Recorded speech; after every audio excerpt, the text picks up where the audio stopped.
কান্না হুন্না ইয়াকুতু আল মারজান ফীহিন্না খায়রাতুন হিসান হুরুম মাকসুরাতুন ফিল খিয়াম। আল্লাহ কোরআনের 27 পারা সূরা রহমানের ভিতরে তথ্য কোট করে দিয়েছেন। জান্নাতি পুরুষেরা যখন চলে যাবে তাদের পরিষেবা দেওয়ার জন্য, এক একটা যুবকের হুকুম তামিলের জন্য, মুখে হাসি ফোটানোর জন্য, সমস্যার সমাধান করার জন্য 70টা করে যুবতী হুর গেলেমান এক একটা যুবকের জন্য বরাদ্দ করা হবে। কজন? 70টা করে যুবতী হুর এক একটা পুরুষের জন্য আল্লাহ জান্নাতে বরাদ্দ করে দেবেন। তাফসীরের কিতাবে এসেছে এই হুরদের বয়স করা হবে 18 বছরের। কত? 18 বছরের যুবতী মেয়ে হুর গেলেমান, এদের বয়স করা হবে 18 বছরের। 2 লক্ষ বছর পেরিয়ে গেলে চেহারা 19 দেখাবে না, আবার 6 লক্ষ বছর পেরিয়ে গেলে চেহারা 15 দেখাবে না। যেমন চেহারায় প্রথম দেখবেন একই চেহারায় অটুট থাকবে। জোরে বলুন একটু সুবহানাল্লাহ। আমার ভাইরা, মনে মনে যেটা ধারণা করবেন, মনে মনে যেটা পোষণ করবেন, সঙ্গে সঙ্গে ঘুরের আপনার মনের ধারণাটা বাস্তব রূপ দান করে যেটা চাহিদা করবেন, যেটা চাইবেন আপনার সামনে পরিবেশন করে দিয়ে দেবে। 18 বছরের যুবতী সুন্দরী হুর এক একটা পুরুষের জন্য জান্নাতের ভিতরে সুখভোগের জন্য আল্লাহ পাক 70টা করে বরাদ্দ করে দেবেন। জোরে বলুন একটু সুবহানাল্লাহ, নারায়ে তাকবীর। সেই জান্নাত হলো পরম শান্তির জায়গা, পরম আনন্দের জায়গা। তবে সেখানে শান্তি পেতে গেলে দুনিয়ার 65 বছরের জিন্দেগি, 60 বছরের জিন্দেগি, মুয়াজ্জিন মসজিদে আযান দিলে আমাদের আযানের মর্যাদা দিতে হবে না? হবে না? রমজান মাস যেই শুরু হয়ে যাবে, পশ্চিম আকাশে সন্ধ্যাবেলা রমজানের চাঁদ যেই দেখা যাবে, কাস্তে চড়া বেকা চাঁদ, পরের দিন সকাল থেকে সন্ধ্যার আযান পর্যন্ত না খেয়ে থাকতে হবে না? হবে না? কিছু যুবক আছে রমজান মাসে বিকাল বেলা চায়ের দোকানে বসে থাকে আর ঠ্যাংয়ের উপরে ঠ্যাং দিয়ে দোকানদারের কাছ থেকে চা চেয়ে খায়। ইষ্টপুষ্ট যুবক, রোগ বেমারি কিছু নাই, তারা দুপুরে বিকেলে অটোমেটিক চার দোকানে বসে ঠ্যাংয়ের উপর দিয়ে এমন করে পা চাপিয়ে চা খায়। মাঝে মাঝে রমজানের রোজাদার চাচা দাদা যখন যায় বলে, আসেন দাদা 1 কাপ চা খেয়ে যান, আসেন চাচা 1 কাপ চা খেয়ে যান। দাদা চাচা বলে, নাতি রে রমজান মাস কি জানিস না? 1000 তুই ডাকলেও তোর কাছে বসে এখন চা খাবো না। বলে না রোজাদাররা? বলে না? ও বলে, চাচা তুমি খাবে না তাই ডাকতেছি, 1 কাপ চায়ের দাম 5 টাকা। অন্য মাসে কি ডাকি নাকি কোনদিন? রোজার মাসে ডাকছি। বলে, কেন রোজার মাসে ডাকে? বলে, চাচা দাদা মুসল্লিরা রমজান মাসে রোজা রাখে, দোকানদারের বেচা কেনা কম হয়, তাই রোজার মাসে এখন 13 কাপ করে খাচ্ছি, দোকানদারের যাতে উসল উঠে যায়। চাচা দাদা রমজানের রোজা রেখেছে, চায়ের দোকানে বসে না, চা খায় না, দোকানদারের দুশ্চিন্তায় ঘুম হয় না, তাই আমরা রোজার মাসে 13 কাপ করে খাচ্ছি যাতে দোকানদারের দুশ্চিন্তা দূর হয়, অন্তত বেচা কেনাটা ভালো চলে। এদের জায়গা জান্নাতে হবে না জাহান্নামে হবে? নিজে রোজা রাখে না, রোজাদারের ডাকে চা খাওয়ার জন্য। একটু চিল্লায়ে বলুন নাউজুবিল্লাহ। সকাল সন্ধ্যা আল্লাহর পাক কালাম কোরআন মাজিদ তিলাওয়াতের দরকার আমাদের আছে না নাই? আছে না নাই? আল্লাহ যেন ওয়ারাতিল কোরআন তারতিলা, আমার কোরআনে যেখানে জান্নাতের কথা, শান্তির কথা লেখা আছে, মনে বড় আনন্দ নিয়ে পড়ো। আমার কোরআনে যেখানে জাহান্নামের অগ্নিকুণ্ডের ভয় দেখানো আছে, মনে বড় ভীত সন্ত্রস্ততা নিয়ে আমার কোরআন তেলাওয়াত করো। আমার কোরআনে যেখানে যেমন তত্ত্ব লিপিবদ্ধ করা আছে, তত্ত্বগুলোর উপরে তোমরা বাস্তবতা নিয়ে যদি পড়তে পারো, আমি আল্লাহ খুশিতে বাগবাগ হয়ে যাই। আর কোরআন তেলাওয়াত জন্য আমি শান্তি ধাম জান্নাত নিহিত করে রেখেছি।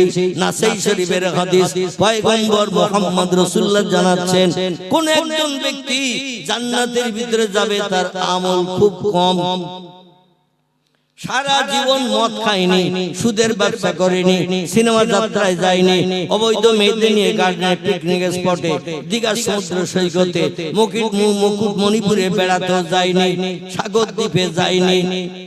ওই ছেলেটি চুরিও করেনি, ডাকাতি করেনি, ছিনতাই করেনি, গুন্ডামি করেনি, কোনো বিধবার দরজার করা রাত ১:০০টার পরে নাড়া দিতে যায়নি, কোনো ব্যক্তির প্রাণ নাশ করে তার বিবি বাচ্চারে বিধবা এতিম বানায়নি। জীবনে খারাপ কাজ তার জীবনে নাই, তবে ভালো কাজ করার সময় পায় নাই। দুনিয়ার ওই সত্য সময় সম্পত্তির লোভে শুধু দৌড়িয়েছে, ছুটেছে, কখন ৫খানা গাড়ি করব, কখন ৪চালা বাড়ি করব, কখন ৫০০ বিঘে জমি করব, কখন ৫টা দোকান আরো পাশে বানাবো, এমন করে কর্মচারী রেখে দোকানদারি করব। এই চিন্তায় দুনিয়াদারিতে ওই সত্য সম্পদ তৈরি করার জন্য দুনিয়াদারিতে মত্ত ছিল। মুয়াজ্জিন আযান দিয়েছে, মসজিদে জামাতে নামাজ পড়ার সময় পায়নি। রমজান মাসে মসজিদে দেখতে প্লেট নিয়ে বসার সময় পায়নি। সকাল সন্ধ্যা কোরআনের সামনে বসে কোরআন তেলাওয়াত, নিচেও তো জানে না কোন ব্যক্তি তেলাওয়াত করছে, বসে একটু শোনার সময় পায়নি। আল্লাহ নবী বলছেন, যে লোকটি কোরআন তেলাওয়াত করে সে লোকটি যতটা সওয়াবের অধিকারী হয়, আর যে লোকটি বসে বসে শুনে পড়তে পারে না সে ততটা সওয়াবের অধিকারী হয়। কিন্তু তার জীবনে কোরআন তেলাওয়াত শোনার সময় পায়নি। এত দৌড়ে ছুটে বাস্তবতায় জীবন কেটে গেছে। তো পাপ নাই, সওয়াব খুব কম। রাস্তায় চলতে যে হঠাৎ পায়ের মাথায় কিংবা বাম্পারে ধাক্কা খেয়ে মা গো না বলে, বাপরে না বলে একদিন আল্লাহ বলেছিল। কি বলেছিল? রাস্তায় মাঝে মাঝে ব্যাকের পাশে বাম্পার আছে না, খয়ের মাথা, মাঝে মাঝে ইটের মাথাটা উঁচুই থাকে না। অধিকাংশ ছেলেরা যখন রাস্তায় চলে দেখবেন ওদের নজর তার দিকে থাকে না, কোথায় বাম্পার কোথায় খয়ের মাথা উঁচু। অধিকাংশ যুবক ছেলেদের অবিবাহিত যারা, এদের নজর পায়ের দিকে থাকে না, নজর থাকে লাল আর হলুদের দিকে। লাল হলুদ কোন দিকে সেই দিকে নজর থাকে। যদি একবার পিছনে ফিরে তাকায়, ঠিক করে একবার মুস্কি হাসি দেয়, ও মনে মনে ধারণা করে আমার এখন 98% হয়ে গেছে। কত পার্সেন্ট? যদি পিছন দিকে ফিরে একবার কোন লাল হলুদ মার্কা যুবতী মেয়ে, দুই ঠোঁটে লাগানো আছে লিপস্টিক, কপালে আছে টিপ, চোখে আছে আইবালিশ, যেখানে যেটা লাগানো লাগিয়ে রাস্তায় বেরিয়েছে, আর পিছনের দিকে ফিরে কোন যুবকের দিকে তাকিয়ে একবার ফিক করে যদি মুস্কি হাসি দেয়, ও মনে মনে ধারণা করো আমার 98% হয়ে গেছে, অন্যথা আমার দিকে ফিরে কেন হাসলো? আচ্ছা, 100-র ভিতরে 98 হলে আর বাকি থাকে কত%? 2%। এই 2%টা তখন হবে যদি একবার ফোন নম্বরটা পেয়ে যায়। ঠিক বললাম না ভুল বললাম? যদি একবার ওই যুবতী মেয়ের কাছ থেকে ফোন নম্বরটা পেয়ে যায়, ওদের একটা জিনিস হারাম হয়ে যাবে, সেটা হলো রাতের ঘুম।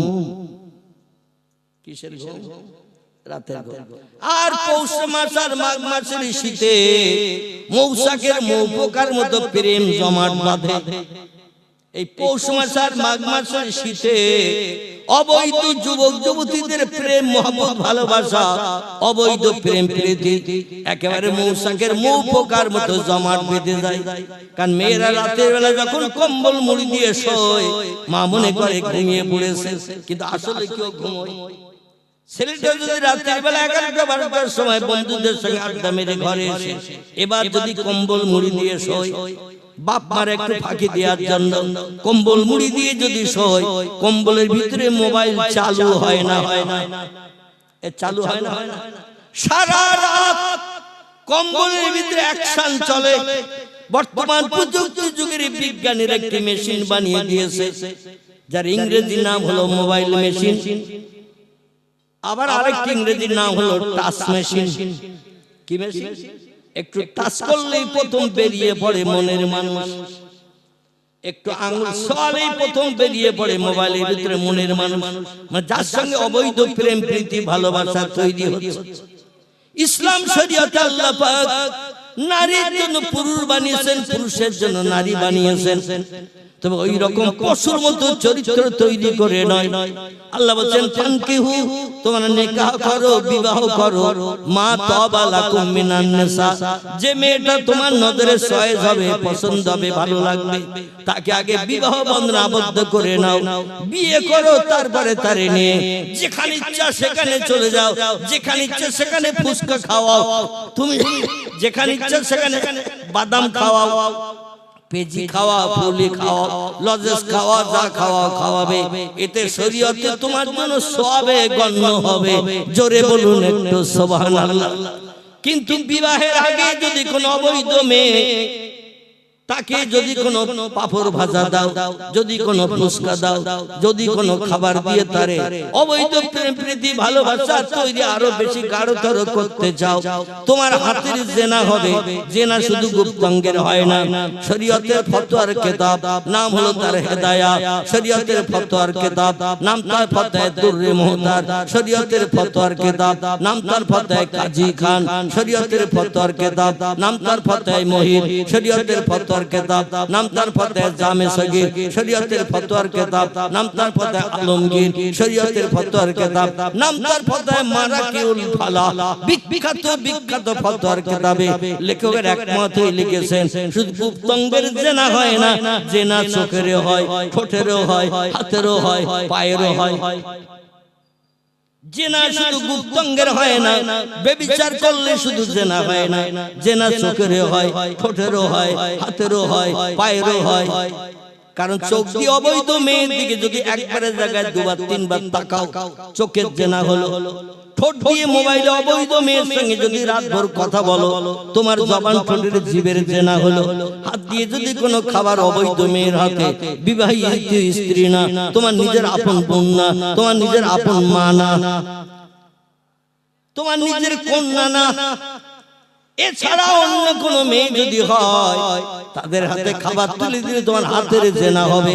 টেলিফোনে ডেকেছে তেঁতুলতলায়, টেলিফোনে ডেকেছে কোন অবৈধ মেয়ে বটতলায়, আর চলে গেলে তুমি পায়ে হেঁটে রাত 10টা-11টার সময় কিংবা ভোরবেলা কখন ডেকেছে তখনই গেলে, তোমার পায়ের জেনা হয়ে গেল। আল্লাহ বলছেন আমার জান্নাত হলো পবিত্র, এই পবিত্র জান্নাতে নাপাক বডি কোনোদিন ঢুকতে পারবে না। টোটাল 7টি জান্নাত, 8টি জান্নাতের ভিতরে একটাও পেশাব ঘর নাই, একটা পায়খানা ঘর নাই। খুব ভালো করে বুঝবেন, টোটাল 8খানা জান্নাতের ভিতরে একটা পেশাব ঘর নাই, একটা পায়খানা ঘর নাই, এমন কোন ময়লা রাখার জন্য কোন ডাস্টবিনও পর্যন্ত নাই। জান্নাত পবিত্র আর পবিত্র। আল্লাহ বলেন পবিত্র জান্নাতের অধিবাসী বনতে গেলে চোখ পরিষ্কার করতে হবে। অবৈধ মেয়ের দিকে তাকালে চোখের জেনা হবে, অবৈধ মেয়ের সঙ্গে মোবাইলে কথা বললে তোমার জবানের জেনা হবে, হাত দিয়ে কোনো খাবার তুলে দিলে হাতের জেনা হবে, পা দিয়ে হেঁটে কোথাও একসঙ্গে চলে গেলে তোমার পায়ের জেনা হবে। আর ওই ময়লা মাখা দেহ আমার জান্নাতে ঢুকবে না। ময়লা পরিষ্কার করার জন্য ইন্টারন্যাশনাল লাক্স সাবান আমি বানিয়ে রেখেছি। ইন্টারন্যাশনাল লাক্স সাবান বানিয়ে রেখেছি।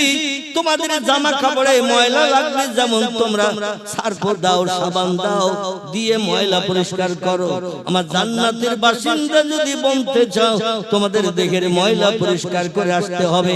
নাপাক বডির কোনো পারমিশন জান্নাতে নাই। আল্লাহ বলছেন ইন্টারন্যাশনাল লাক্স বাংলাদেশের কেয়া সাবান আমি রেডি করে রেখে দিয়ে দিয়েছি। এই সাবানের আরবি নাম হলো জাহান্নাম, বাংলা নাম হলো আগুন। আল্লাহ বলছেন আগুন সাবান বানিয়ে রেখেছি, যত পারো ময়লা মেখে এসো, যত পারো ময়লা মেখে এসো। যে যেমন ময়লা মেখে আসবে, মাঝে মাঝে বাড়িতে অনেক কাপড়ের দাগ উঠাতে না পারলে লন্ডি তো মাঝে মাঝে ওই কাপড়গুলো দিতে হয়। ঠিক বললাম না ভুল বললাম? কলার আঠার দাগ সাদা কাপড়ে লেগেছে, গাবের আঠার দাগ সাদা কাপড়ে লেগেছে। বাড়িতে যদি সফেদ সার্ফ দিয়ে এমন করে সাবান টাবান দিয়ে আপনি ঘষেন, ও কলার আঠা গাবের আঠার দাগ উঠবে তো নাকি? এ দাগ দিতে গেলে লন্ডিতে দিতে হবে। ওরা ভ্যানিশ লাগাবে, ভ্যানিশ লাগিয়ে দাগ তুলবে। তবে ওই জায়গায় জামাটা খুব বেশি দিন ট্যাগবে বলে মনে হয়, ওখানে ঘষে ঘষে জামা জড়ো জড়ো করে দিয়ে দেবে, দাগ তুলে দেবে। কিন্তু জামা অকাল হয়ে যাবে, জামা খুব বেশি দিন টেকসই হবে না। আল্লাহ বলছেন তোমরা যদি কলার আটার দাগের মতো, গাবের আটার দাগের মতো আরো কঠিন কঠিন দাগ মাখিয়ে যদি আসো, আমি আল্লাহ ওই রকম ভ্যানিশ, লন্ড্রিতে যে ভ্যানিশ ব্যবহার করা হয় ওই রকম ভ্যানিশ রেডি করে রেখে দিয়েছে।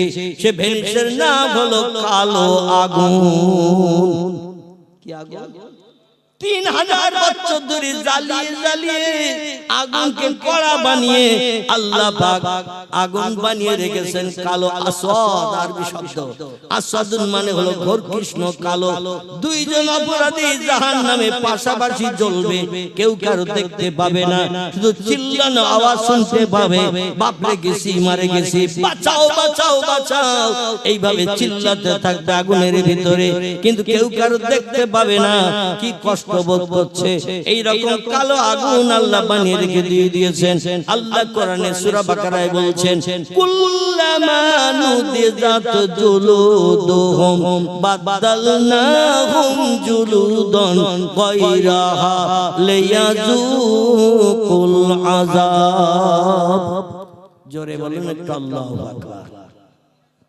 কোরআনের সূরা বাকারা। আল্লাহ বলছেন অপরাধী যারা সাব্যস্ত হয়ে হাসরের মাঠে আসামি সাব্যস্ত হয়ে আমার কাছে যারা অপদার্থ বান্দা হিসাবে বিবেচিত হবে, মিজানের দাড়ি পাল্লায় নেকি বদি ছাপানো হবে, পাপ পুণ্য ছাপানো হবে। ফামাইয়া আমাল মিসকালা যাররাতিন খায়রান ইয়ারা। শস্য দানা পরিমাণ যদি সৎ কাজ কোন ব্যক্তি করে হাসরে হাজির হয়, কবর থেকে উত্থাপিত হয়ে কবরে যদি হাজির হয়, আল্লাহ বলেন হাসরের মাঠে মিজানের দাড়ি পাল্লা খাড়া করব।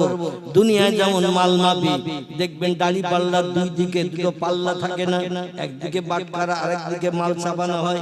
মালের দিকে মণিকাটা না ঝুঁকলে কেউ 1 কেজি মাল বলে মেনে নেবে, বাটখারার দিকে যদি মণিকাটা ঝুঁকে থাকে বলে আর একটু দাও, বলবে কি? আপনার সবের পাল্লার মণিকাটা যদি সবের দিকে না ঝুঁকে যায় আপনি অপরাধী সাব্যস্ত হয়ে থাকবেন। আবার পাপের দিকে যদি মণিকাটা ঝুঁকে থাকে, সবের দিকে যদি হালকা থাকে, আপনি অপরাধী সাব্যস্ত হবেন। আল্লাহ জাহান্নাম আপনার আমার জন্য হালাল হবে। জোরে বলুন একটু নাউজুবিল্লাহ। আল্লাহ বলেন ফামাইয়া আমাল মিসকালা যাররাতিন খায়রান ইয়ারা। শস্য দানা পরিমাণ সৎ কাজ করে হাসরে যদি কেউ হাজির হয়, সেটাও তার চোখে আঙুল দিয়ে দেখিয়ে দেয়া হবে, এই সৎ কাজ তুমি করেছিলে। ওমাইয়া আমাল মিসকালা যাররাতিন শাররান ইয়ারা। আবার শস্য দানা পরিমাণ অসৎ কাজ, খারাপ কাজ, পাপের কাজ যদি করে আসো হাসরের মাঠে, সেটাও তোমার চোখে আঙুল দিয়ে টেলিভিশনের পর্দার মতো দেখিয়ে দেওয়া হবে। অমুক দিন সলিমউদ্দিনের পুকুর থেকে রাত 1টার সময় জাল ফেলে মাছ ধরে এনেছিলে, অমুক দিন রাত 2টার সময় আব্দুর রহমানের কাছে নারকেল পেড়ে খেয়েছিলে, অমুক দিন রাত 12:30টার সময় অমুকের ক্ষেতে পটল তুলে এনেছিলে। আল্লাহ পাক দুইজন ফেরেশতা আমাদের দুই কাঁধে নিহিত করে রেখেছেন 24 ঘন্টা ধরে। এরা কোনোদিন ঘুমায় না, খায় না, বিশ্রাম করে না, পেশাব করে না, পায়খানা করে না। আমাদের 24 ঘন্টা আমলের কাজগুলো লিপিবদ্ধ করার জন্য আমাদের দুই কাঁধে নিহিত করা আছে। সবগুলো লিপিবদ্ধ করছে। ডান কাঁধের ফেরেশতা ভালো কাজ লেখে, বাম কাঁধের ফেরেশতা অপরাধমূলক কাজগুলো লেখে। সেদিন আল্লাহর দরবারে হাজির করে দেবে আমলনামা। টেলিভিশনের পর্দায়, কম্পিউটার মেশিনের পর্দায়, যেমন ব্যাংকের সমস্ত বইগুলো সব নোট করা রয়ে দিয়েছে। কারো যদি অ্যাকাউন্ট নম্বর দেয়া হয়, সঙ্গে শেষে কত টাকা তুলেছে, কত আছে, কত টাকা এমন করে জমা করেছে, সব কম্পিউটার মেশিনে ওঠে না ব্যাংকে? ওঠে কিনা? যত গ্রাহক আছে সব গ্রাহকের নাম্বার এবং তার নাম ঠিকানা সব এক ছোট্ট কম্পিউটার মেশিনে বিজ্ঞানীরা যদি লোড করে দিতে পারে, আল্লাহ বোধহয় অপারক। আল্লাহ অপারক। আল্লাহ বলেন ইন্নাল্লাহা আলা কুল্লি শাইইন কাদির। আমি হলাম সব শক্তির ঊর্ধ্বে। যে ক্ষমতা তোমাদের নাই, ভবিষ্যৎ জেনারেশন হবে না, সে ক্ষমতা আমি আল্লাহ আমার আছে। জোরে বলুন একটু আমিন। আল্লাহ ডেকে বলছেন বান্দারা, বিজ্ঞানের প্রযুক্তির যুগে হাজারো যন্ত্রপাতি মেশিন বানিয়ে আমার শক্তি ক্ষমতা তোমরা এখন লোপ করে দিতে চাইছো। আমার শক্তি ক্ষমতা এখন তোমাদের কাছে অযোগ্য হিসেবে বিবেচিত হচ্ছে। ও বান্দারা, কিয়ামত পর্যন্ত সময় দিলাম, আমার শক্তির সঙ্গে একটু পাল্লা দিয়ে আমার সমতুল্য হও। উপরে যেতে হবে না, আমার সমতুল্য হও, তাহলে বুঝবো আমার থেকে তোমরা ক্ষমতাধর, শক্তিশালী। আমার সমতুল্য একটু হও। বিজ্ঞানীরা ক্যালকুলেটর মেশিন বানিয়েছে, কম্পিউটার মেশিন বানিয়েছে, রিমোট কন্ট্রোল বানিয়েছে, স্যাটেলাইট বানিয়েছে, ইন্টারনেট বানিয়েছে, উপগ্রহ বানিয়েছে, চন্দ্রযান বানিয়েছে, পাতাল রেল বানিয়েছে, রেডিও বানিয়েছে, ভিডিও বানিয়েছে, ভিসিআর বানিয়েছে, কোল্ড স্টোর হিমঘর বানিয়েছে, ফ্রিজ বানিয়েছে। পৃথিবীর বিজ্ঞানীরা মোবাইল মেশিন বানিয়ে তাম দুনিয়া ঠান্ডা করে দিয়ে দিয়েছে। বিজ্ঞান কত কিছু বানালো, তাই বলে কি আল্লাহর উপরে চলে গেছে? আল্লাহ বলছে আমি কোরআনের সূরা বাকারা থেকে তিনটি তত্ত্ব দিলাম, আর সময় 10 দিন দিলাম না, 1 মাস দিলাম না, 6 মাস দিলাম না, 1 বছর দিলাম না, 10 বছর দিলাম না, 20 বছর দিলাম না, 50 বছর দিলাম না, 100 বছর সেঞ্চুরি করা পর্যন্ত সময় দিলাম না। যতদিন পশ্চিম দিক থেকে সূর্যোদয় না হবে, পূর্ব দিক অস্তমিত না হবে, ততদিন পর্যন্ত দুনিয়ার বিজ্ঞান, দর্শন, ইঞ্জিনিয়ার তোমাদের সময় দিলাম। আমার সঙ্গে তোমরা একটু সামঞ্জস্য হও। কি তত্ত্ব? আল্লাহ বলছেন তুলিজুল লাইলা ফিন নাহারে ওয়া তুলিজুন নাহারা ফিল লাইল ওয়া তুখরিজুল হাইয়া মিনাল মাইয়িতি ওয়া তুখরিজুল মাইয়িতা মিনাল হাইয়্যি ওয়া তারযুকু মান তাশাউ বিগাইরি হিসাব। জোরে বলুন একটু আল্লাহু আকবার।